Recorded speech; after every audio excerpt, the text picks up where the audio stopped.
Hi friends, good morning. ಎಲ್ಲರೂ ಚೆನ್ನಾಗಿದ್ದೀರಾ ಅಂತಲೇ ಅನ್ಕೊತಾ ಇದ್ದೀವಿ. ಫ್ರೆಂಡ್ಸ್, ಎಲ್ಲರಿಗೂ ಮೊದಲನೇದಾಗಿ ಸಂಕ್ರಾಂತಿ ಹಬ್ಬದ ಶುಭಾಶಯಗಳು. ಫ್ರೆಂಡ್ಸ್, ಎಲ್ಲರಿಗೂ ಕೂಡ ನಮ್ಮ ವ್ಯೂಯರ್ಸು ಸಬ್ಸ್ಕ್ರೈಬರ್ಸ್ ಎಲ್ಲರಿಗೂ ಕೂಡ ಸಂಕ್ರಾಂತಿ ಹಬ್ಬದ ಶುಭಾಶಯಗಳು. ಫ್ರೆಂಡ್ಸ್, ಆಮೇಲೆ ನೋಡಿ, ಈ ಸಂಕ್ರಾಂತಿ ಹಬ್ಬ ಅಂದ್ರೇ ಒಂಥರ ಹೆಂಗೆ ಅಂದರೆ, ಸಂಕ್ರಾಂತಿ ಹಬ್ಬಕ್ಕೂ ನಮ್ಮ ಪ್ರಾಣಿ ಪಕ್ಷಿಗಳಿಗೆ ಒಂದು ಅವಿನಾಭಾವ ಸಂಬಂಧ ಅಂತ ಹೇಳ್ಬೋದು. ಹೆಂಗೆ ಅಂದರೆ ಫ್ರೆಂಡ್ಸ್ ನೋಡಿ, ಸಂಕ್ರಾಂತಿ ಹಬ್ಬದ ಟೈಮಲ್ಲಿ ನೋಡಿ ತಮಿಳ್ನಾಡಲ್ಲಿ ಜಲ್ಲಿಕಟ್ಟು ಅಂತ ಮಾಡ್ತಾರೆ. ಅಂದರೆ ಈ ಗೂಳಿಗಳ್ನ ಅಟ್ಟಿಸ್ಕೊಂಡೋಗಿ ಹಿಡಿಯೋ ಥರದ್ದು ಕಾಂಪಿಟೇಷನ್ ಮಾಡ್ತಾರಲ್ಲ, ಅದೊಂದು. ಆಮೇಲೆ ನೋಡಿ, ನಮ್ಮ ಆಂಧ್ರಲ್ಲಿ ಆಗಲಿ ತಮಿಳ್ನಾಡಲ್ಲೂ ಆಗಲಿ ಕೋಳಿ ಫೈಟು, ಇವಾಗಲೇ ಸಂಕ್ರಾಂತಿ ಹಬ್ಬಕ್ಕೇ ಕೋಳಿ ಫೈಟ್ ನಡೆಯೋದು. ಆಮೇಲೆ ಈ ಅಲ್ಲಿನೂ ಆಂಧ್ರಲ್ಲೆಲ್ಲ ಸ್ವಲ್ಪ ಈ ಗೂಳಿಗಳು ಬರುತ್ತಲ್ಲ, ಅವೆಲ್ಲ ಮಣ್ಣಲ್ಲಿ ಕಲ್ಗಳು ಹಾಕ್ಬಿಟ್ಟು ಅದನ್ನೇ ಎಳ್ಕೊಂಡು ಹೋಗೋದು, ಅದೊಂಥರ ಕಾಂಪಿಟೇಷನ್ ಮಾಡ್ತಾರೆ. ಇವೆಲ್ಲ ನೋಡಿ ಪ್ರಾಣಿ ಪಕ್ಷಿಗಳ್ದು ಕಾಂಪಿಟೇಷನ್ಗಳೆಲ್ಲ ಏನು ನಡೀತೆ ಅದೆಲ್ಲ ಸಂಕ್ರಾಂತಿ ಹಬ್ಬದ ಟೈಮಲ್ಲೇ ನಡೀತೆ. ಹಂಗಾಗಿ ನಮ್ಮ ಮನ್ಸಿಗೆ ಬಂದಿದ್ದೇನು ಅಂದರೆ ನೋಡಿ, ಈ ಸಂಕ್ರಾಂತಿ ಹಬ್ಬಕ್ಕೂ ನಮ್ಮ ಪ್ರಾಣಿ ಪಕ್ಷಿ ಪ್ರಿಯರಿಗೆ ಒಂದು ಅವಿನಾಭಾವ ಸಂಬಂಧ ಇದೆ. ಆ ಪ್ರಾಣಿ ಪಕ್ಷಿಗಳಿಗೂ ಒಂದು ಒಳ್ಳೆ ಸ್ಟ್ರಾಂಗ್ ರಿಲೇಷನ್ಶಿಪ್ ಇದೆ ಅಂತ ಅನಿಸುತ್ತೆ. ಹಂಗಾಗಿ ಇದೊಂದು ಚಿಕ್ಕ ವಿಷಯನ ನಿಮ್ಮ ಜೊತೆ ಹಂಚ್ಕೋಬೇಕು ಅಂತ ಅನ್ನಿಸ್ತು. ಹಂಗಾಗಿ ನಾನು ಹಂಚ್ಕೊತಾ ಇದ್ದೀನಿ. ಬನ್ನಿ ಫ್ರೆಂಡ್ಸ್, ಇವತ್ತಿನ ಟಾಪಿಕ್ ಸ್ಟಾರ್ಟ್ ಮಾಡೋಣ. ಫ್ರೆಂಡ್ಸ್ ನೋಡಿ, ಮೊದಲನೇದಾಗಿ ಏನು ಹೇಳೋಕ್ಕೆ ನಾನು ಇಷ್ಟಪಡ್ತೀನಿ ಅಂತ ಹೇಳಿದ್ರೆ, ಈಗ ತುಂಬ ಜನ ಕೇಳ್ತಾ ಇದ್ರಿ, ಸರ್ ಇದು ಏನು ನಿಮ್ಮ ಹಿಂದೆ ಇರೋದು ಡ್ರಮ್ಮು, ಅದೇನದು ಒಂಚೂರು ಹೇಳಿ ಅಂತ ಹೇಳ್ಬಿಟ್ಟು ಸುಮಾರು ಜನ ನಮ್ಮ ಸಬ್ಸ್ಕ್ರೈಬರ್ಸ್ ವ್ಯೂಯರ್ಸ್ ಎಲ್ಲ ಫೋನ್ ಮಾಡಿ ನಮ್ಮ ಕಸ್ಟಮರ್ ಕೇರಿಗೆ ಕೇಳಿದ್ರು. ನೋಡಿ ಫ್ರೆಂಡ್ಸ್, ಇದನ್ನು ನಾವೇನು ಮಾಡಿದ್ದೀವಿ ಅಂದರೆ, ಈ ಗೂಡುಗಳಲ್ಲಿ ಇರುತ್ತಲ್ಲ ಒಣಗಿರೋದು, ಹಸಿದು ಹಾಕ್ಬೇಡಿ, ಒಣಗಿರೋದು ಈ ಥರ ಒಂದು ಡ್ರಮ್ಮಲ್ಲಿ ಹಾಕಿ ಇಟ್ಕೊಂಡಿದ್ದೀವಿ ನಾವು. ಅದನ್ನು ಏನು ಮಾಡ್ತೀವಿ ಅಂದರೆ ಫ್ರೆಂಡ್ಸ್, ಈಗ ನೋಡಿ ನೆಕ್ಸ್ಟ್ ಕೆಮ್ಮಣ್ಣು ತೊಗೊಂಬಂದ್ಬಿಟ್ಟು ಅದ್ರ ಜೊತೆ ಮಿಕ್ಸ್ ಮಾಡಿಬಿಟ್ಟು ನಾವು ಗಿಡಗಳು ನೆಟ್ಟಿದ್ದೀವಿ ನಮ್ಮ ಮನೆಯಲ್ಲೇ. ಆ ಗಿಡಗಳ್ಗೆ ಹಾಕ್ತೀವಿ. ಆ್ಯಕ್ಚುಲಿ ನೋಡಿ, ಆಟೋಮೆಟಿಕ್ಕಾಗಿ ಅದು ಒಳ್ಳೆ ಗೊಬ್ಬರ ಆಗುತ್ತೆ. ಅದು ಗಿಡಗಳು ಕೂಡ ತುಂಬ ಚೆನ್ನಾಗಿ ಬೆಳೀತೆ. ನೋಡಿ, ತುಂಬ ಜನ ಗೊಬ್ಬರ ಎಲ್ಲ ಆಚೆ ತೊಗೊತಾರೆ, ಕಾಸು ಕೊಟ್ಟು ತೊಗೊಂಡು ಗಿಡಗಳ್ಗೆ ಹಾಕ್ಕೊತಾರೆ. ಹಂಗಾಗಿ ನಾವು ಇದನ್ನ ಏನು ಮಾಡ್ತಾಯಿದ್ದೀವಿ, ಒಣಗಿರೋದನ್ನ ಮಾತ್ರ ಸಪ್ರೇಟ್ ಡ್ರಮ್ಮಲ್ಲಿ ಹಾಕ್ಕೊಂಡು ಅದಕ್ಕೆ ಕೆಮ್ಮಣ್ಣು ಮಿಕ್ಸ್ ಮಾಡ್ಕೊಂಡು ಗಿಡಗಳ್ಗೆ ಹಾಕ್ತಾ ಇದೀವಿ. ಹಂಗಾಗಿ ನಿಮ್ಮ ಮನೇಲಿರೋ ಗಿಡಗಳಿಗೆಲ್ಲ ನೀವು ಹಾಕ್ಬೋದು, ಅದು ಕೆಮ್ಮಣ್ಣು ಜೊತೆ ಮಿಕ್ಸ್ ಮಾಡಿ. ಆಮೇಲೆ ಫ್ರೆಂಡ್ಸ್, ನಿಮ್ಮ ಮನೇಲಿ ಗಿಡಗಳಿಲ್ಲ ಅಂದರೂ ಅಷ್ಟೇ, ನಿಮ್ಮ ಮನೆ ಹತ್ರ ಎಲ್ಲರೂ ರೋಡ್ ಸೈಡ್ ಮರಗಳು ಗಿಡಗಳು ಇರುತ್ತಲ್ಲ, ಅದಕ್ಕೆ ಬೇಕಾದ್ರೂ ಹಾಕ್ಬೋದು. ನಾವು ಕೂಡ ಒಂದು ಇಂಡೈರೆಕ್ಟಾಗಿ ಅದಕ್ಕೊಂದು ಹೆಲ್ಪ್ ಮಾಡೋಕ್ಕಾಗುತ್ತೆ. ಆಮೇಲೆ ಅದು ಕೂಡ ಚೆನ್ನಾಗಿ ಬೆಳೀತೆ. ಆಮೇಲೆ ಫ್ರೆಂಡ್ಸ್ ನೋಡಿ, ನಾವೆಲ್ಲ ಕವರಲ್ಲಿ ಕಸ ಎಲ್ಲ ಹಾಕ್ಬಿಟ್ಟು ಹಸಿದು ಒಣಗಿದೆಲ್ಲ ಎತ್ಕೊಂಡೋಗಿ ಅಲ್ಲಿ ತೊಟ್ಟಿತ್ರ ಅಲ್ಲಿ ಬಿಸಾಕ್ತೀವಿ. ಅದು ಕೂಡ ಒಂಥರ ಸಮಸ್ಯೆನೇ ಅಲ್ವಾ ಫ್ರೆಂಡ್ಸ್. ಹಂಗಾಗಿ ನಾನು ನಿಮ್ಮೆಲ್ಲರಿಗೂ ರಿಕ್ವೆಸ್ಟ್ ಮಾಡೋದೇನು ಅಂದರೆ, ಈ ಥರ ಒಣಗಿದ್ದನ್ನೆಲ್ಲ ಸಪ್ರೇಟ್ ಮಾಡ್ಕೊಳ್ಳಿ, ಗಿಡಗಳ್ಗೆ ಹಾಕಿ. ಇಲ್ಲ ನಿಮ್ಮ ಮನೇಲಿ ಗಿಡಗಳು ಇಲ್ಲ ಅಂದರೆ ಹೊರಗಡೆ ಕೂಡ ಹೋಗಿ ಯಾವ್ದಾದ್ರು ಮರಗಳ ಹತ್ರನ ಗಿಡಗಳ್ಗೆ ಹಾಕಿ ಒಂಚೂರು ನೀರು ಹಾಕಿ, ಅದು ಕೂಡ ಚೆನ್ನಾಗಿ ಬೆಳೀತೆ. ನಮ್ಮ ಪಾರಾಳ ಶಬ್ದಾರ ಕಡೆಯಿಂದ ಇದು ಕೂಡ ಒಂದು ಸಮಾಜ ಸೇವೆ ಅಂತಲೇ ಹೇಳ್ಬೋದು ಇದೊಂದು ವಿಷಯ ಕೂಡ. ಹಂಗಾಗಿ ಇದೊಂದು ಚಿಕ್ಕ ವಿಷಯನ ನಿಮ್ಮೆಲ್ಲರ ಜೊತೆ ಹಂಚ್ಕೋಬೇಕು ಅಂತ ಅನ್ನಿಸ್ತು ಫ್ರೆಂಡ್ಸ್. ಹಂಗಾಗಿ ನಿಮ್ಮ ಜೊತೆ ಹಂಚ್ಕೊಂಡಿದ್ದೀನಿ ಫ್ರೆಂಡ್ಸ್. ನೋಡಿ, ಆಮೇಲೆ ತುಂಬ ಜನ ಈ ಸೀಸನ್ ಏನು ಅಂತ ಗೊತ್ತಿಲ್ಲ ಫ್ರೆಂಡ್ಸ್. ಕಳೆದ ಒಂದೂವರೆ ತಿಂಗಳಿಂದ ನೋಡ್ತಾ ಇದ್ದೀನಿ, ಡೈಲಿ ಒಂದು 10ರಿಂದ 15 ಜನ ನಮಗೆ ಕಸ್ಟಮರ್ ಕೇರ್ಗೆ ಮಿನಿಮಮ್ ಒಂದು 15-20 ಜನ ಫೋನ್ ಮಾಡ್ತಾ ಇದ್ದಾರೆ. ಸರ್, ನಮ್ಮ ಅಕ್ಕಿಗೆ ಮೂಗಲ್ಲಿ ಗೊಣ್ಣೆ ಥರ ಬರ್ತಾ ಇದೆ, ಇಲ್ಲ ಮೂಗಲ್ಲಿ ನೀರು ಬರ್ತಾ ಇದೆ, ಆಮೇಲೆ ಬಾಯೊಳಗಡೆ ವೈಟ್ಗಾಗಿದೆ, ಯೆಲ್ಲೋಯಿಶ್ ಆಗಿದೆ, ಆಮೇಲೆ ಉಸಿರಾಡೋಕೆ ಆಗ್ತಾ ಇಲ್ಲ, ಮೇಯ್ನು ಬ್ರೀತಿಂಗ್ ಪ್ರಾಬ್ಲಮ್ ಆಗ್ತಾ ಇದೆ, ಊಟ ಕೂಡ ಜೀರ್ಣ ಆಗ್ತಾ ಇಲ್ಲ, ಏನು ಮಾಡಬೇಕು ಅಂತೇಳಿ ಅಂತ ಹೇಳ್ಬಿಟ್ಟು ರೀಸೆಂಟಾಗಿ ಒಂದೂವರೆ ತಿಂಗಳಲ್ಲಿ ಸುಮಾರು ಡೈಲಿ ಒಂದು 10ರಿಂದ 15 ಕಾಲ್ಸ್ ಬರ್ತಾನೆ ಇತ್ತು. ನಾವು ಕೂಡ ಎಲ್ಲರಿಗೂ ಮೆಡಿಸನ್ ಹೇಳ್ತಾನೆ ಇದ್ವಿ. ಸುಮಾರು ಜನ, ಸರ್ ನೀವು ಫೋನಲ್ಲಿ ಹೇಳ್ತಾ ಇದ್ದೀರಾ, ಅದಿಲ್ಲಿ ಮೆಡಿಸನ್ ಸಿಗ್ತಾ ಇಲ್ಲ, ಅದೊಂಚೂರು ಗೂಗಲಲ್ಲಿ ಫೋಟೋ ತೆಗೆದುಬಿಟ್ಟು ಕಳಿಸಿ ಅಂತ ಹೇಳಿದ್ರು. ಹಂಗಾಗಿ ಇದ್ರ ಬಗ್ಗೆ ಒಂದು ವಿಡಿಯೋ ಮಾಡಿ ಸರ್ ದಯವಿಟ್ಟು ಅಂತೇಳಿ ತುಂಬ ಜನ ರಿಕ್ವೆಸ್ಟ್ ಮಾಡ್ತಾಯಿದ್ರು. ಹಂಗಾಗಿ ಅದೊಂದು ನಿಮಗೆ ಮೆಡಿಸನ್ ತೋರಿಸ್ತೀನಿ ನೋಡಿ ಫ್ರೆಂಡ್ಸ್. ಅದಕ್ಕೆ ಫ್ರೆಂಡ್ಸ್ ನೋಡಿ, ಈಗ ನಾನು ಏನು ಹೇಳಿದೆ, ಮೂಗಲ್ಲಿ ನೀರು ಬರೋದು, ಗೊಣ್ಣೆ ಥರ ಬರೋದು, ಆಮೇಲೆ ಬಾಯೊಳಗಡೆ ಎಲ್ಲ ಯೆಲ್ಲೋ ಇಶ್ಯೂ, ವೈಟ್ ಇಶ್ಯೂ, ಆಮೇಲೆ ಬ್ರೀತಿಂಗ್ ಪ್ರಾಬ್ಲಮ್ ಆದರೆ ನೋಡಿ ಫ್ರೆಂಡ್ಸ್, ಅದೊಂದು ಒಳ್ಳೆ ಮೆಡಿಸನ್ ಹೇಳ್ತೀನಿ. ತುಂಬ ಜನಕ್ಕೆ ಹೇಳಿದ್ದೀನಿ, ತುಂಬ ಜನ ಕೂಡ ಒಂದು 2-3 ದಿನದಲ್ಲೆಲ್ಲ ವಾಸಿಯಾಗಿದೆ ಅಂತ ಹೇಳಿದ್ದಾರೆ ಫ್ರೆಂಡ್ಸ್. ನೋಡಿ, ಈ 3 ಕಾಂಬಿನೇಷನಲ್ಲಿ ಮೆಡಿಸನ್ ಮಾಡಬೇಕು ನೋಡಿ ಫ್ರೆಂಡ್ಸ್. ಇದು ಡಾಕ್ಸಿ1 DR ಫೋರ್ಟ್ ಅಂತೇಳಿ ನೋಡ್ಕೊಳ್ಳಿ, ಇದು ಡಾಕ್ಸಿ1 ಅಂತೇಳಿ ನೋಡಿ ಫ್ರೆಂಡ್ಸ್, ಇದೊಂದು. ಆಮೇಲೆ ಫ್ರೆಂಡ್ಸ್ ನೋಡಿ, ಇದೊಂದು ಮೆರಿಕ್ವಿನ್ ಅಂತೇಳಿ ನೋಡಿ,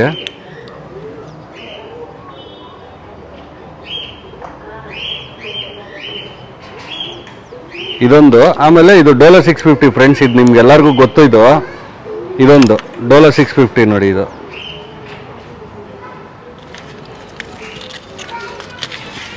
ಫ್ರೆಂಡ್ಸ್ ನೋಡಿ, ಈ 3 ಕಾಂಬಿನೇಷನಲ್ಲಿ ಮೆಡಿಸನ್ ಯೂಸ್ ಮಾಡಿದ್ರೆ ನೀವು ಒಂದು 2ರಿಂದ 3 ದಿವಸ ಬೆಳಿಗ್ಗೆ ರಾತ್ರಿ ಯೂಸ್ ಮಾಡಿದ್ರೆ ಅದು ಕೋಲ್ಡ್ ಇರಲಿ, ಬಾಯೊಳಗಡೆ ವೈಟಿಶ್ ಇರೋದು, ಯೆಲ್ಲೋಯಿಶ್ ಇರೋದು, ಆಮೇಲೆ ಬ್ರೀತಿಂಗ್ ಪ್ರಾಬ್ಲಮ್ಮು ಅದೆಲ್ಲ ಕೂಡ ವಾಸಿಯಾಗುತ್ತೆ ಫ್ರೆಂಡ್ಸ್. ಇದು ನೋಡಿ, ಇದು ಹೆಂಗೆ ಯೂಸ್ ಮಾಡೋದು ಅಂತ ತೋರಿಸ್ತೀನಿ ನೋಡಿ ಫ್ರೆಂಡ್ಸ್.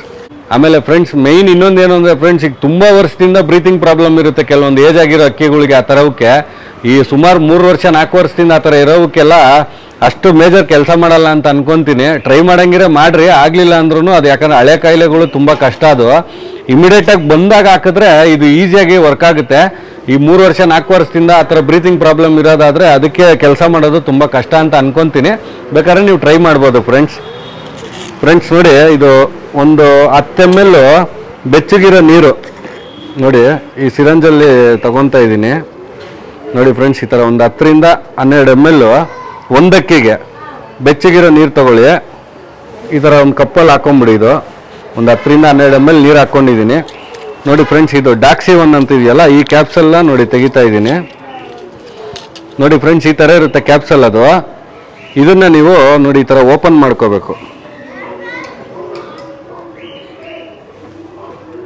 ನೋಡಿ ಫ್ರೆಂಡ್ಸ್. ಈ ಥರ ಓಪನ್ ಮಾಡ್ಕೊಂಡ್ರೆ ನೋಡಿ ಈ ಥರ ಕಾಳುಗಳಿರುತ್ತೆ ನೋಡಿ, ಈ ಥರ ಕಾಳುಗಳಿರುತ್ತೆ. ಇದರಲ್ಲಿ ಒಂದು 12 ರಿಂದ 15 ಪೀಸು ಒಂದು ಅಂದಾಜಲ್ಲಿ ಹಾಕ್ಕೊಳ್ಳಿ ಒಂದು ಅಕ್ಕಿಗೆ ನೋಡಿ ಫ್ರೆಂಡ್ಸ್. ನಾನು ಇಷ್ಟು ಹಾಕ್ತಾ ಇದ್ದೀನಿ ನೋಡಿ, ಇಷ್ಟು ಹಾಕ್ಕೊಳ್ಳಿ ನೋಡಿ, ಹಾಕ್ಕೊಂಡು ಆಮೇಲೆ ನೋಡಿ ಫ್ರೆಂಡ್ಸ್ ಇದು ಮೆರಿಕ್ವಿನ್ ಟ್ಯಾಬ್ಲೆಟ್ ಆದರೆ 1/4 ಭಾಗ ಹಾಕಿ, ಸಿರಪ್ ಆದರೆ ಒಂದು 3 ರಿಂದ 4 ಡ್ರಾಪ್ ಹಾಕಿ ಫ್ರೆಂಡ್ಸ್. ನಾನು ಟ್ಯಾಬ್ಲೆಟ್ ಇದೆ, ನಾನು ಟ್ಯಾಬ್ಲೆಟ್ ಹಾಕ್ತಾ ಇದ್ದೀನಿ. ನಿಮಗೆ ಟ್ಯಾಬ್ಲೆಟ್ ಸಿಕ್ಕಲಿಲ್ಲ ಅಂತ ಹೇಳಿದ್ರೆ ಸಿರಪ್ ಒಂದು 3 ರಿಂದ 4 ಡ್ರಾಪ್ ಹಾಕ್ಬೋದು ನೋಡಿ. ಇದು ನಾನು ಟ್ಯಾಬ್ಲೆಟ್ ಹಾಕ್ತಾ ಇದ್ದೀನಿ ನೋಡಿ ಫ್ರೆಂಡ್ಸ್. ಇದು ಚಿಕ್ಕದಾಗೇ ಇರುತ್ತೆ ಇದು ಟ್ಯಾಬ್ಲೆಟು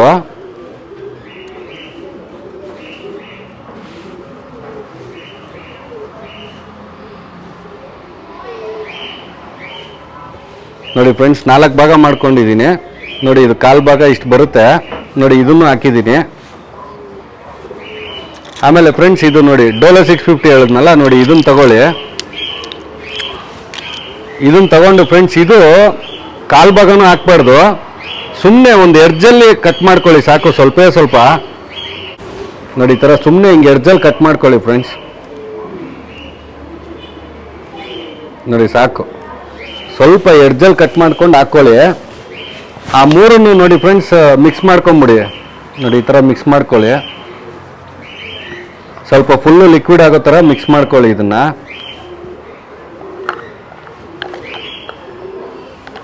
ಒಂದು 2 ನಿಮಿಷ ಬಿಟ್ಟರೆ ನೋಡಿ ಎಲ್ಲ ಲಿಕ್ವಿಡ್ ಆಗ್ಬಿಡುತ್ತೆ ನೋಡಿ ಫ್ರೆಂಡ್ಸ್. ಈ ಥರ ಮಾಡ್ಕೊಳ್ಳಿ. ಈ ಥರ ಮಾಡಿಕೊಂಡು ಆ ಬಾಯೊಳಗಡೆ ಏನಾರು ಅದಕ್ಕೆ ಅಂಟಂಟು ಆ ಥರ ಏನಾದ್ರು ಇತ್ತು ಅಂತ ಹೇಳಿದ್ರೆ ಪುಕ್ಕ ತಗೊಂಡು ಕ್ಲೀನ್ ಮಾಡ್ಕೊಂಬಿಡಿ ಗಂಟ್ಲನ್ನ. ಅದು ನಿಮ್ಗೆ ಎಲ್ಲರಿಗೂ ತೋರಿಸಿದ್ದೀವಿ ನಾವು ಪುಕ್ಕ ತಗೊಂಡು ಹೆಂಗೆ ಗಂಟ್ಲು ಕ್ಲೀನ್ ಮಾಡೋದು ಅಂತೇಳಿ. ಫಸ್ಟ್ ಗಂಟ್ಲು ಕ್ಲೀನ್ ಮಾಡ್ಕೊಂಬಿಟ್ಟು ನೋಡಿ ಇದನ್ನು ನೋಡಿ ಫ್ರೆಂಡ್ಸ್. ಇಷ್ಟು ಬರುತ್ತೆ, ಇದು ಒಂದು 10 ರಿಂದ 12 ml ಬರುತ್ತೆ.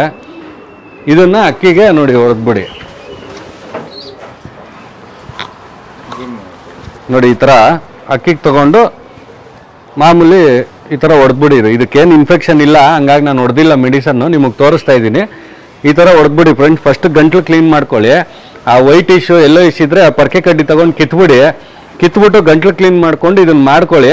ಆಮೇಲೆ ಇದಾದಮೇಲೆ ನೋಡಿ ಫ್ರೆಂಡ್ಸ್, ಊಟ ಏನೂ ಕೊಡಬೇಡಿ ಇದಕ್ಕೆ. ದೊಡ್ಡ ಮೇವಾಗಲಿ ರಾಗಿ ಆಗಲಿ ಏನೂ ಕೊಡಬೇಡಿ.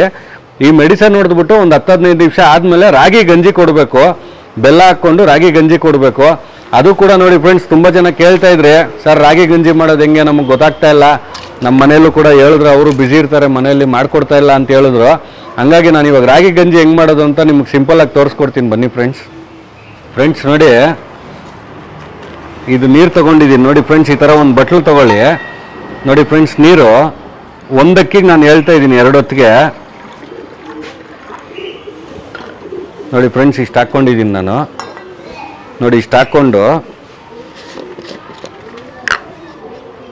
ನೋಡಿ ಫ್ರೆಂಡ್ಸ್, ಇದು ರಾಗಿ ಹಿಟ್ಟು ನೋಡಿ. ಇದು ರಾಗಿ ಹಿಟ್ಟು 1 ಸ್ಪೂನ್ ಹಾಕಿದ್ದೀನಿ ಫ್ರೆಂಡ್ಸ್. ಈ ಥರದ್ರಲ್ಲಿ 1 ಸ್ಪೂನ್ ಹಾಕಿದ್ದೀನಿ ರಾಗಿ ಹಿಟ್ಟು ಫ್ರೆಂಡ್ಸ್ ನೋಡಿ. ಆಮೇಲೆ ಬೆಲ್ಲನ ಪುಡಿ ಮಾಡ್ಕೊಂಡಿದ್ದೀವಿ ನೋಡಿ. ಇದು ಬೆಲ್ಲದ ಪುಡಿ, ಇದು ಬೆಲ್ಲದ ಪುಡಿನ ನೋಡಿ ಇಷ್ಟು ಹಾಕಿದ್ದೀನಿ. ಇದೊಂದು ಸ್ಪೂನ್ ಹಾಕಿದ್ದೀನಿ. 1 ಸ್ಪೂನ್ ಇಲ್ಲ 1 ಸ್ಪೂನ್ಗಿನ್ನ ಕಮ್ಮಿ ಹಾಕ್ಬೋದು ನೀವು ಫ್ರೆಂಡ್ಸ್ ನೋಡಿ. ಇದು ಹಾಕ್ಬಿಟ್ಟು ಎರಡನ್ನೂ ಮಿಕ್ಸ್ ಮಾಡಿಬಿಡಿ ಚೆನ್ನಾಗಿ ಈ ಥರ. ಯಾಕಂದರೆ ಹಂಗೆ ಇಟ್ಬಿಟ್ರೆ ಎಲ್ಲ ಗಡ್ಡೆ ಥರ ಆಗ್ಬಿಡುತ್ತೆ. ಇದನ್ನು ಕ್ಲೀನಾಗಿ ನೋಡಿ ಫ್ರೆಂಡ್ಸ್ ಈ ಥರ ಮಿಕ್ಸ್ ಮಾಡ್ಕೊಳ್ಳಿ. ಸುಮಾರು ಜನಕ್ಕೆ ಗೊತ್ತಿರುತ್ತೆ, ಯಾಕಂದರೆ ತುಂಬ ಜನ ಹೊಸ್ದಾಗಿ ಸಾಕಿರೋರು, ಆಮೇಲೆ ಹೊಸ ಸಬ್ಸ್ಕ್ರೈಬರ್ಸು, ಆಮೇಲೆ ಈಗ ಹೊಸದಾಗಿ ಶೋಕಿ ಮಾಡ್ತಾ ಇರೋರಿಗೆ ಪಾಪ ಗೊತ್ತಿಲ್ಲ ಅಂತೇಳಿ ಸುಮಾರು 100-150 ಜನ ಫೋನ್ ಮಾಡಿದರು. ಸರ್ ಇದು ರಾಗಿ ಗಂಜಿ ಮಾಡೋದೊಂದು ಹೇಳ್ಕೊಟ್ಬಿಡಿ ಅಂತ.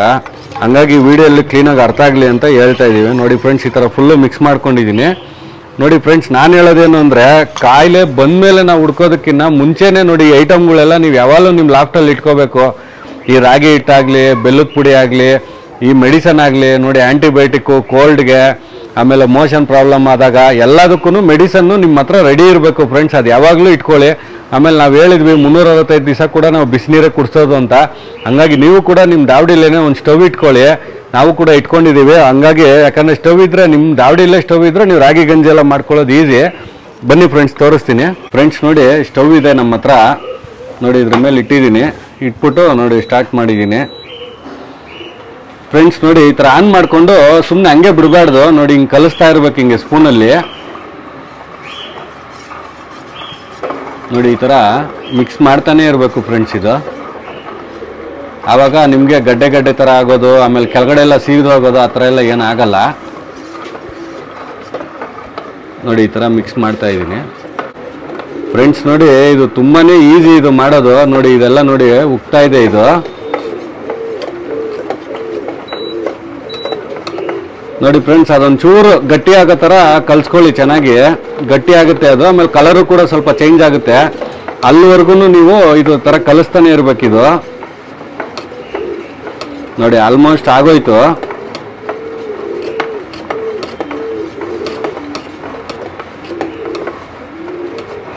ನೋಡಿ ಹೆಚ್ಚು ಕಮ್ಮಿ ಒಂದು 30 ಸೆಕೆಂಡಿಂದ 1 ನಿಮಿಷ, ಮ್ಯಾಕ್ಸಿಮಮ್ 1 ನಿಮಿಷದೊಳಗಡೆ ಆಗೋಗುತ್ತೆ ರಾಗಿ ಗಂಜಿ.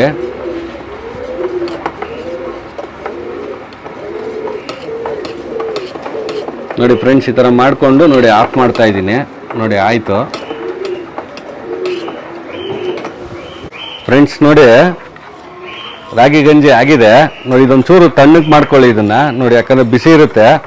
ಒಂದು 10 ನಿಮಿಷ ಇದನ್ನು ಯಾವ್ದಾದ್ರು ತಟ್ಟೆಲ್ಲಿ ಹಾಕ್ಬಿಟ್ಟು, ಇಲ್ಲ ಹಂಗೆ ಗಾಳಿಯಲ್ಲೇ ಇಟ್ಬಿಟ್ಟು, ಇಲ್ಲ ತಣ್ಣೀರಲ್ಲಿ ನೀರು ಹಾಕ್ಕೊಂಡು ಈ ಬೌಲ್ನ ಅದರೊಳಗಡೆ ಇಟ್ಟರೆ ಒಂದು 5-10 ನಿಮಿಷಕ್ಕೆ ತಣ್ಣಗಾಗೋಗುತ್ತೆ. ತಣ್ಣಗಾದ್ಮೇಲೆ ನೋಡಿ ಫ್ರೆಂಡ್ಸ್, ಸಿರಂಜಲ್ಲಿ ಒಂದು 10ರಿಂದ 15 ml ರಾಗಿ ಗಂಜಿ ಹೊಡೆದ್ಬಿಡಿ. ಈ ಥರ ಬೆಳಿಗ್ಗೆ ರಾತ್ರಿ ನೋಡಿ ತೋರಿಸ್ತೀನಿ. ನೋಡಿ ಇದು ಬಿಸಿ ಇದೆ. ನೋಡಿ ಈ ಥರ ಸಿರಂಜಲ್ಲಿ ಒಂದು ಇಷ್ಟು ಹೊಡ್ಕೊಳ್ಳಿ ಫ್ರೆಂಡ್ಸ್. ಒಂದು 15 ml ಆಗೋಷ್ಟು ರಾಗಿ ಗಂಜಿ ಹೊಡೆದ್ಬಿಡಿ. ಫಸ್ಟು ಮೆಡಿಸನ್ ಹೊಡೀರಿ, ಒಂದು 10-15 ನಿಮಿಷ ಆದಮೇಲೆ ರಾಗಿ ಗಂಜಿ ಹೊಡೀರಿ. ಮತ್ತೆ ರಾತ್ರಿ ಮೆಡಿಸನ್ ಹೊಡೀರಿ, 10-15 ನಿಮಿಷ ಆದಮೇಲೆ ರಾಗಿ ಗಂಜಿ ಹೊಡೀರಿ. ಒಂದು 2ರಿಂದ 3 ದಿವಸ ಮಾಡಿಬಿಟ್ರೆ ನಿಮ್ಮ ಅಕ್ಕಿ ಆಲ್ಮೋಸ್ಟ್ ಕಾಯಿಲೆ ಎಲ್ಲ ವಾಸಿ ಆಗೋಗುತ್ತೆ. ಆಮೇಲೆ 4ನೇ ದಿವಸದಿಂದ ಮೆಡಿಸನ್ ಎಲ್ಲ ನಿಲ್ಲಿಸ್ಬಿಟ್ರೆ ಸುಮ್ಮನೆ ಲೈಟಾಗಿ ಒಂದು ಅರ್ಧ ಸ್ಪೂನ್ ರಾಗಿ ಹಾಕ್ಕೊಳ್ಳಿ. ತಿನ್ಬಿಟ್ಟು ಸಾಯಂಕಾಲದವರೆಗೂ ಅಬ್ಸರ್ವ್ ಮಾಡಿರಿ, ಜೀರ್ಣ ಆಗಿದೆಯಾ, ಮೋಷನ್ ಎಲ್ಲ ಕ್ಲೀನಾಗಿ ಬ್ಲ್ಯಾಕ್ ಆಗಿ ಗಟ್ಟಿಯಾಗಿ ಹೋಗ್ತಾ ಇದೆಯಾ ಅಂತ ನೋಡ್ಕೊಳ್ಳಿ. ಹೋಯ್ತು ಅಂತ ಹೇಳಿದ್ರೆ ನಿಮ್ಮ ಅಕ್ಕಿ ರೆಡಿ ಆಗಿದೆ ಅಂತ. ಒಂದು 15ರಿಂದ 20 ದಿವಸ ದೊಡ್ಡ ಮೇವು, ಕಳ್ಳೆಕಾಳು ಏನೂ ಹಾಕೋಕೋಬೇಡಿ, ಬರೀ ರಾಗಿಲೇ ಇಡ್ರಿ.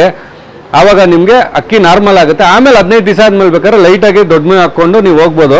ಈ ಥರ ಕಾಯಿಲೆಗಳನ್ನ ರೆಡಿ ಮಾಡ್ಕೋಬೋದು ಫ್ರೆಂಡ್ಸ್. ಯಾಕಂದರೆ ನೋಡಿ, ನೀವು ತುಂಬಾ ನಾನು ಹೇಳ್ತಾ ಇರ್ತೀವಿ ಎಲ್ಲ ಎಪಿಸೋಡಲ್ಲೂ, ಡೀಪಾಗಿ ಅಕ್ಕಿಗಳನ್ನ ಅಬ್ಸರ್ವ್ ಮಾಡಬೇಕು, ಡೈಲಿ ಮೋಷನ್ ಚೆಕ್ ಮಾಡಬೇಕು, ಅದರ ಆ್ಯಕ್ಟಿವಿಟೀಸ್ ಚೆಕ್ ಮಾಡಬೇಕು, ರಾತ್ರಿ ತಿಂದಿರೋ ಊಟ ಬೆಳಿಗ್ಗೆ ಜೀರ್ಣ ಆಗಿದೆಯಾ ಇಲ್ವಾ ಅಂತೆಲ್ಲ ಚೆಕ್ ಮಾಡಬೇಕು. ಆ ಥರ ಚೆಕ್ ಮಾಡಿಕೊಂಡು ನಿಮ್ಗೆ ಗೊತ್ತಾಯ್ತು ಅಂತ ಹೇಳಿದ್ರೆ ಇಮಿಡಿಯೇಟಾಗಿ ನೀವು ವಾಸಿ ಮಾಡ್ಕೋಬೋದು. ಇಲ್ಲ ಅಂತ ಹೇಳಿದ್ರೆ ನಿಮ್ಗೆ ಅದೊಂದು 2-3 ದಿವಸ ಬಿಟ್ಬಿಟ್ರೆ ನೀವು ಅದು ಕಾಯಿಲೆ ತುಂಬಾ ಸಿವಿಯರ್ ಆಗ್ಬಿಟ್ಟು ಕತ್ಕ್ರಾಸ್ ಆಗೋದು ಆ ಥರ ಎಲ್ಲ ಆಗುತ್ತೆ. ಆಮೇಲೆ 3-4 ದಿವಸ ಆದಮೇಲೆ ಅಕ್ಕಿಗಳನ್ನ ಬದುಕಿಸ್ಕೊಳ್ಳೋದು ಕೂಡ ತುಂಬಾ ಕಷ್ಟ ಆಗುತ್ತೆ. ಹಂಗಾಗಿ ನೀವೆಲ್ಲ ದಯವಿಟ್ಟು ಅಕ್ಕಿಗಳನ್ನ ಸಾಕೋದು ಎಷ್ಟು ಇಂಪಾರ್ಟೆಂಟು, ಅದ್ರ ಆರೋಗ್ಯನ ಕಾಪಾಡ್ಕೊಳ್ಳೋದು ಕೂಡ ಅಷ್ಟೇ ಇಂಪಾರ್ಟೆಂಟು ಫ್ರೆಂಡ್ಸ್. ಇದೊಂದು ಟಾಪಿಕ್ನ ಇವತ್ತು ಹೇಳ್ತಾ ಇದ್ದೀನಿ ಫ್ರೆಂಡ್ಸ್. ನೋಡಿ ಆಮೇಲೆ ಇನ್ನೊಂದು ಇಂಪಾರ್ಟೆಂಟ್ ಏನು ಅಂದರೆ, ಈ ಗಂಜಿ ಯಾವ ಕಂಡೀಷನಲ್ಲಿ ಕೊಡಬೇಕು ಅಂತ ಹೇಳಿದ್ರೆ, ಈಗ ನೋಡಿ ನೀವು ಊಟ ಇಟ್ಟಿರ್ತೀರಾ, ಅದು ಊಟ ತಿಂದಿರುತ್ತೆ, ಬೆಳಿಗ್ಗೆಗೆ ಅದಕ್ಕೆ ಜೀರ್ಣ ಆಗಿರಲ್ಲ, ಅದು ಎಷ್ಟು ತಿಂದಿರುತ್ತೋ ಅಷ್ಟು ಉಳಿಸ್ಕೊಂಡಿರುತ್ತೆ. ಅದನ್ನೆಲ್ಲ ಕಕ್ಕಿಸ್ಬಿಡ್ಬೇಕು. ನೀವು ಕಕ್ಕಿಸ್ಬಿಟ್ಟು ಮೆಡಿಸನ್ ಹೊಡೆದು ರಾಗಿ ಗಂಜಿ ಹೊಡಿಬೇಕು. ಇಲ್ಲ ನಿಮ್ಮಕ್ಕಿ ತಿಂತಾನೇ ಇಲ್ಲ ಅಂದ್ಕೊಳ್ಳಿ, ಆ ಥರ ಕಂಡೀಷನಲ್ಲೂ ಕೂಡ ರಾಗಿ ಗಂಜಿ ಹೊಡಿಬೋದು. ಈಗ ಅದಕ್ಕೆ ಕಾಯಿಲೆ ಇದ್ರೂ ಕೂಡ ಅದು ಚೆನ್ನಾಗಿ ತಿಂದು ಚೆನ್ನಾಗಿ ಡೈಜೆಷನ್ ಆಗ್ತಾ ಇದೆ ಅಂತ ಹೇಳಿದ್ರೆ ನೀವು ರಾಗಿ ಗಂಜಿ ಬೇಕಾದ್ರೆ ಹೊಡಿದಿರೆ ಬರೀ ಮೆಡಿಸನ್ ಹೊಡ್ಕೊಂಡು ಹೋಗ್ಬೋದು. ನೀವು ಅದೇನಾದ್ರು ತಿಂತಾ ಇಲ್ಲ ತಿಂದಿರೋದು ಜೀರ್ಣ ಆಗ್ತಾ ಇಲ್ಲ ಅಂತ ಹೇಳಿದ್ರೆ ನಾವು ರಾಗಿ ಗಂಜಿ ಕೊಡಬೇಕು. ರಾಗಿ ಗಂಜಿಲಿ ಏನು ಅಂದರೆ ಫ್ರೆಂಡ್ಸ್, ಅದು ಲಿಕ್ವಿಡು ಜೀರ್ಣ ಮಾಡೋಕ್ಕೆ ತುಂಬ ಹೆಲ್ಪ್ ಮಾಡುತ್ತೆ. ಆಮೇಲೆ ನಾವು ಅದರಲ್ಲಿ ಬೆಲ್ಲದ ಪುಡಿ ಹಾಕಿರೋದ್ರಿಂದ ಬೆಲ್ಲ ಬಂದು ಅದಕ್ಕೆ ಒಂದು ಸ್ಟ್ರೆಂತ್ ಇರುತ್ತೆ. ಅದಕ್ಕೆ ಅಕ್ಕಿನ ವೀಕ್ ಮಾಡೋದಕ್ಕೆ ಬಿಡಲ್ಲ ಬೆಲ್ಲ ಅದು. ಹಂಗಾಗಿ ಅದಕ್ಕೆ ಬೆಲ್ಲ ಹಾಕೋದು ನಾವು. ಇನ್ನು ಮಾಮೂಲಿ ರಾಗಿದು ಏನೇನು ಪ್ರಯೋಜನ ಅಂತ ನಿಮಗೆ ಗೊತ್ತು. ಸೊ ಅದು ಲಿಕ್ವಿಡಲ್ಲಿ ಕೊಡೋದ್ರಿಂದ ಅದಕ್ಕೆ ಜೀರ್ಣ ಶಕ್ತಿ ಚೆನ್ನಾಗಾಗುತ್ತೆ, ಪ್ಲಸ್ ಶಕ್ತಿ ಇರುತ್ತೆ. ಅದು ಯಾವುದೇ ರೀತಿ ಅದು ವೀಕ್ ಆಗೋಕ್ಕೆ ಬಿಡಲ್ಲ ಅದು ಬೆಲ್ಲ ಇರೋದ್ರಿಂದ. ಹಂಗಾಗಿ ಫ್ರೆಂಡ್ಸ್, ನಿಮ್ಮ ಅಕ್ಕಿ ಊಟ ಚೆನ್ನಾಗಿ ಜೀರ್ಣ ಮಾಡ್ಕೊತಾ ಇದೆ, ಬರೀ ಕಾಯಿಲೆ ಇದೆ ಅಂದರೆ ಬರೀ ಮೆಡಿಸಿನ್ ನೋಡ್ಕೊಳ್ಳಿ. ಇಲ್ಲ ನಿಮ್ಮ ಅಕ್ಕಿ ಜೀರ್ಣ ಮಾಡ್ಕೊತ ಇಲ್ಲ ತಿಂತಾನೆ ಇಲ್ಲ ಅಂತ ಹೇಳಿದ್ರೆ ರಾಗಿ ಗಂಜಿ ಕೊಡ್ರಿ. ಯಾಕಂದ್ರೆ ಮೆಡಿಸನ್ ಹೊಡೆದಾಗ ಅದಕ್ಕೆ ಫುಡ್ಡು ಇಂಪಾರ್ಟೆಂಟು. ನೀವು ರಾಗಿ ಗಂಜಿ ಇಲ್ಲ ಊಟ ಏನೂ ಕೊಡ್ದಿರ ಬರೀ ಮೆಡಿಸನ್ ಹೊಡೆದ್ರೆ ಅದು ಕತ್ಕಾಯಿಲೆ ಬಂದ್ಬಿಡುತ್ತೆ, ಅಕ್ಕಿಗೆ ಕಚ್ಚೇಕ್ ಬಂದ್ಬಿಡುತ್ತೆ. ಹಂಗಾಗಿ ನೋಡಿ ಫ್ರೆಂಡ್ಸ್, ನಾವು ಇದೆಲ್ಲ ಅಬ್ಸರ್ವ್ ಮಾಡ್ತಾ ಇರೋದ್ರಿಂದ ನಮ್ಮ ಹತ್ರನೂ ಹೆಚ್ಚು ಕಮ್ಮಿ ಒಂದು 2-3 ವರ್ಷದಿಂದ ಯಾವುದೇ ಅಕ್ಕಿಗೆ ಆಗಲಿ ಕತ್ಕ್ರಾಸ್ ಅನ್ನೋದು ಬಂದಿಲ್ಲ. ಕಾಯಿಲೆ ಬರುತ್ತೆ, ಅದು ಮಾಮೂಲಿ. ನಾವು ಮೊದಲನೇ ದಿವಸನೇ ಮೋಷನ್ ಎಲ್ಲ ಚೆಕ್ ಮಾಡ್ಕೊಂಡು ಅದ್ರ ಡೈಜೆಷನ್ ಎಲ್ಲ ಚೆಕ್ ಮಾಡ್ಕೊಂಡು ನಾವು ಮೆಡಿಕೇಶನ್ ಮಾಡೋದ್ರಿಂದ ನಮ್ಮ ಅಕ್ಕಿ ಒಂದು 2-3 ದಿವಸಕ್ಕೆಲ್ಲ ರೆಡಿ ಮಾಡ್ಕೊಂಡ್ಬಿಡ್ತಾ ಇದೀವಿ ನಾವು. ಹಾಗಾಗಿ ನೀವು ಕೂಡ ಅಷ್ಟೇ, ದಯವಿಟ್ಟು ಅದ್ರದ್ದು ಡೈಲಿ ಮೂವ್ಮೆಂಟು ಆ್ಯಕ್ಟಿವಿಟೀಸ್ ನೋಡ್ಕೊಂಡು ಅದ್ರದ್ದು ಡೈಜೆಷನ್ನು ಅದು ಹೆಂಗಿದೆ ಅಂತ ನೋಡ್ಕೊಂಡು ಅದಕ್ಕೆ ಮೆಡಿಕೇಶನ್ ಮಾಡ್ಕೊಳ್ಳಿ. ನಿಮ್ಮಕ್ಕಿ ಕೂಡ 2-3 ದಿವಸದಲ್ಲಿ ವಾಸಿ ಆಗುತ್ತೆ. ನಾವು ಯಾವ ಅಕ್ಕಿನೂ ಕಳ್ಕೊಳ್ಳೋ ಥರ ಅವಶ್ಯಕತೆ ಇರಲ್ಲ ಅಂತೇಳಿ ಹೇಳ್ತಾ ಇದ್ದೀನಿ ಫ್ರೆಂಡ್ಸ್. ಆಮೇಲೆ ನೋಡಿ, ಈಗ ನೆಕ್ಸ್ಟು ಬಿಡಬೇಕು ಅಂತ ಹೇಳ್ಬಿಟ್ಟು ಒಂದು 5-6 ಪಟಾಗಳು ರೆಡಿ ಮಾಡ್ಕೊಂಡಿದ್ದೀವಿ ನೋಡಿ. ಇವೆಲ್ಲ ಅವೇನೆ ನೋಡಿ ಫ್ರೆಂಡ್ಸ್. ಇದೊಂದು ತಾಮ್ರಲ್ ಪಟ ಇದು. ಆಮೇಲೆ ನೋಡಿ ಫ್ರೆಂಡ್ಸ್, ಇದೊಂದು ಅದ್ರದ್ದು ಜೊತೆ ಪಟ, ಆ ತಾಮ್ರಲ್ದು ಜೊತೆ ಪಟ ಇದು. ಇದು ಬಿಳೆ ತಾಮ್ರಲ್ಲಿ ಬಂದಿದೆ, ಅದು ಒಂಥರ ಡಾರ್ಕ್ ತಾಮ್ರಲ್ಲಿ ಬಂದಿದೆ ನೋಡಿ. ಇದೊಂದು ನೋಡಿ ಫ್ರೆಂಡ್ಸ್, ಇದೊಂದು ಮಕ್ಷಿ ಪಟ್ಟ ಒಂದು ಮಾಡಿಸ್ಕೊಂಡಿದ್ದೀವಿ. ಇದೊಂದು ಪಟ್ಟ ಮಾಡಿಸಿದ್ದೀವಿ. ಇದು ಕೂಡ ಚೆನ್ನಾಗಿ ಆಡ್ಬೋದು ಅಂತ ಅಂದ್ಕೊಂಡಿದ್ದೀವಿ, ನೋಡಬೇಕು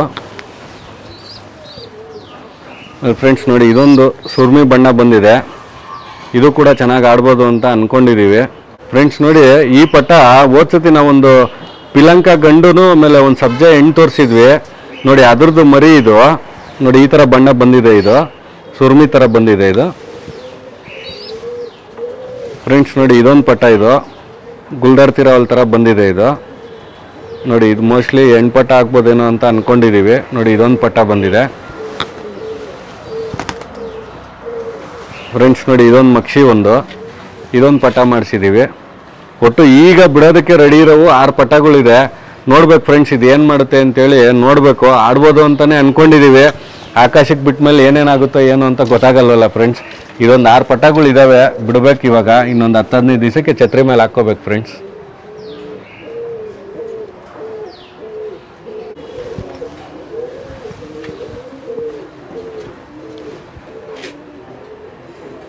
ಫ್ರೆಂಡ್ಸ್ ನೋಡಿ, ಇವತ್ತು ನೋಡಿ ನಮ್ಮ ಮನೆ ಪಟ್ಟಗಳ ಬಗ್ಗೆ ಹೇಳಿದ್ವಿ.